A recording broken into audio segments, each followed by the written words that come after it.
சஞ்சு சாம்சனுக்கு சுமன் கில்லு, BCCI, Agarkar, Gambhir இவங்க தான் அகேன்ஸ்டா இருக்காங்கன்னு பார்த்தா கடைசியா நேச்சுரும் பாத்தீங்கன்னா அவருக்கு அகேன்ஸ்டா போயிடுச்சு. 4th T20ல சுமன் கில் டோ இன்ஜுரியால மேட்ச் விளையாட சொல்லிட்டாங்க.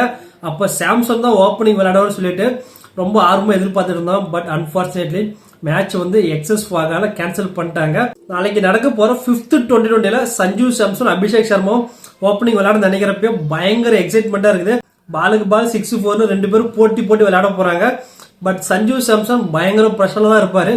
ஏன்னா 3 செஞ்சுரி அடிச்சுமே அவருக்கு இந்தியன் கிரிக்கெட் டீம்ல ஓப்பனிங் ஸ்லாட்டும் கிடைக்கல, பிளேயிங் லெவல்ல இடமும் கிடைக்கல. அப்படி இருக்கிறப்ப அவருக்கு கிடைச்சிருக்கு ஒரே ஒரு சான்ஸ். நாளைக்கு நடக்க போற 5th T20 தான். நாளைக்கு நல்லா பெர்ஃபார்ம் பண்ணாருன்னா அவருக்கு சான்ஸ் கொடுப்பாங்களான்னு சத்தியமா தெரியல. அப்படி அவர் வந்து ஃபெயிலியர் ஆயிட்டாருன்னு வச்சுங்களேன், பாத்தீங்களா கொடுத்த சான்ஸ் வின் பண்ணாரு சொல்லிட்டு அவர் ட்ரோல் பண்ணுவாங்க.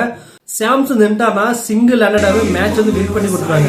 என்னைக்காவது ஒரு மேட்ச் சுமன் கில் சோலோ வந்து இந்த மேட்ச் வின் பண்ணி கொடுத்துருக்காரா? கிடையாது.